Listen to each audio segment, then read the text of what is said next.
Kei te wānanga etahi o ngā kaunihera ārohe o te motu, mēnā ka whakatūria e rātou, he tūru Māori motu hake ki runga i o rātou kaunihera. He wānanga tēnei e whakahaerehia ana i raro i te ture pōti o te motu mō ngā kaunihera ārohe. Heoi i te ahua nei, kāre te kaunihera ārohe o Rotorua i te rata ki etahi tūru Māori motu hake. Kei te whakahe te kaunihera o Rotorua, kia kaua anō e whakatuwhirahia he ara, e nui ke atu ai te kanuhi Māori, ki ōna rārangi noho. He take nui kei te whakaetia e tēnei o te komiti tūtonu o te arawa, a hakoa taki a etahi o taua komiti, kia whaia tonu hia taua ara. Look, we discussed this in 2007 and again in 2009 at Huia Iwi at Tamata Kapua, and they all voted no wards.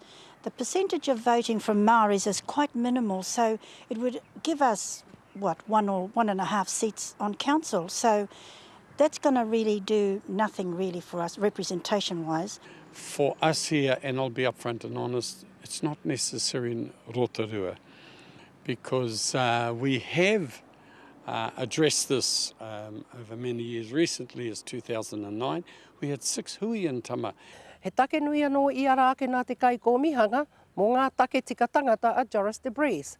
Hai tāna, wa tai anō ki taua wā I mua tō ngā pōti o te taurua mano te kau mātoru, kia ata whera hia ke. No, I don't think it's underrated at all.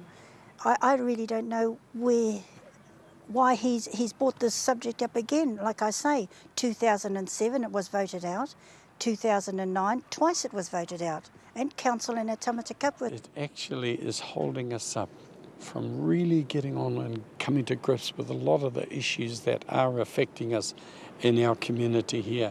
And let's address those. Well, we've had debates. We've had debates about the Māori wards, and, you know, 9 times out of 10 it's been voted out. He take anō I te kore e whakakorikoria I mua atu I te pōtitanga o tēnei tau. Tērā pea e pūhia haerehia ai e te hau. Ko Hinerangi Goodman, mō te karere.